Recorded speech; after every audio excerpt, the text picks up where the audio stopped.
का कारण है। एक शिकारी था। वह शिकार करके अपना जीवन यापन करता था। उसने कई दिनों से शिकार नहीं किया था। एक दिन उसका मन हिरन का मांस खाने का हुआ। दूसरे ही दिन वह हिरन का शिकार करने जंगल चला गया। जंगल में उसे एक सूअर दिखलाई दिया। शिकारी ने सोचा, अच्छा हट्ठा कट्ठा शिकार मिला है, इसी सूअर का शिकार कर लेता हूँ। इसका कुछ मांस मैं खा लूँगा और बाकी बाजार में बेच दूँगा, जिससे मुझे बहुत अधिक पैसा मिलेगा। उसने अपने धनुष पर तीर चढ़ाई थी कि पास में ही उसे एक हिरन घास चरते हुए दिखाई दिया। शिकारी ने सोचा, इस सूअर का शिकार मैं बाद में भी कर सकता हूँ। अगर इस हिरन ने मेरी आवाज़ सुन ली तो यह भाग जाएगा और मैं इसका शिकार नहीं कर पाऊंगा। यह सोचकर शिकारी ने हिरन पर तीर चला दिया। निशाना अचूक था। तीर सीधा हिरन को लगा और उसने कुछ ही पलों में अपने प्राण त्याग दिए। शिकारी हिरन को मारकर बहुत खुश हो रहा था।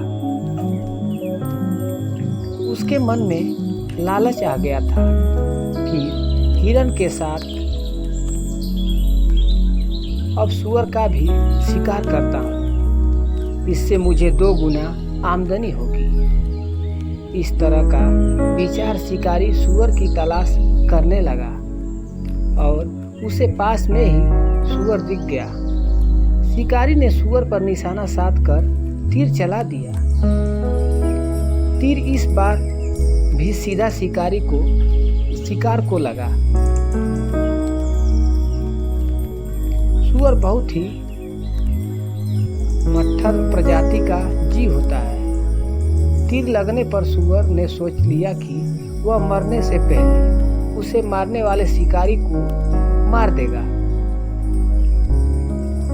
सूअर के शरीर से खून बह रहा था, फिर भी वह शिकारी की तरफ मुड़ा और उस पर टूट पड़ा।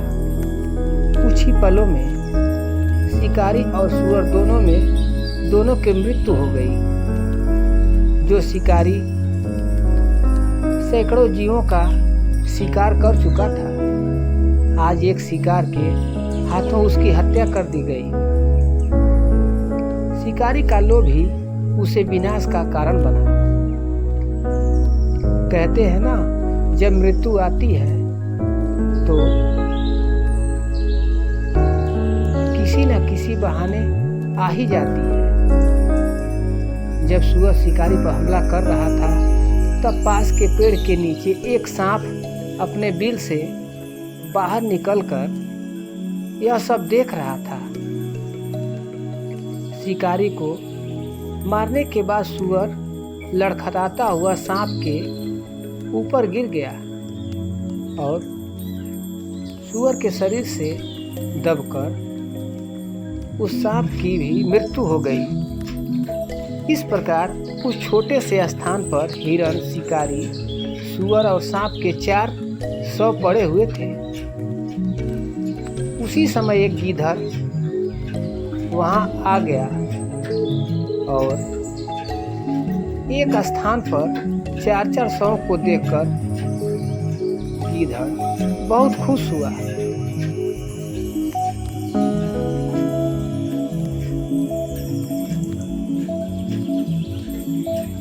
और मन ही मन सोचने लगा, बिना परिश्रम के इतना सारा भोजन मिल गया है, अवश्य ईश्वर मुझ पर मेहरबान है, तभी तो मेरे लिए इतने सारे भोजन की व्यवस्था कर दी है। अब मुझे तरह तरह के जीवों के मांस का स्वाद चखने के लिए मिलेंगे।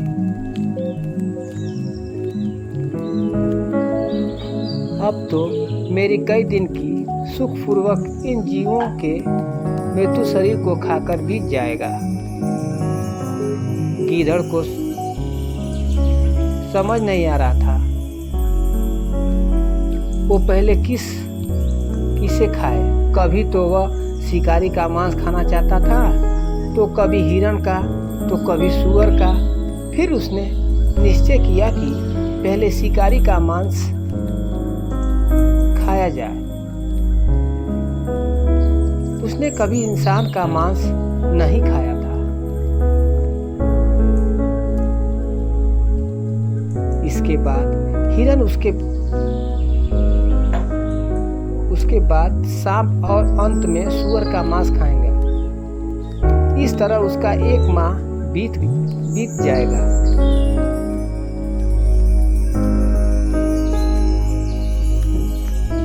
शिकारी ने धनुष को देखकर गीदड़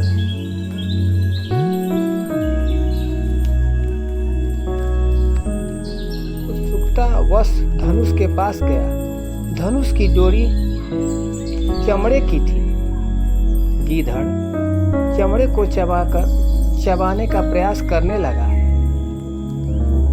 गीदड़ के चबाने से डोरी कमजोर हो गई और टूट गई। डोरी के टूटने से धनुष का एक हिस्सा बड़ी तेजी से उसके माथे को छेदकर बाहर आ गया। मानो माथे से शिखा निकलने लगा हो। इस प्रकार गीदड़ का लोभ उसके नाश का कारण बन गया।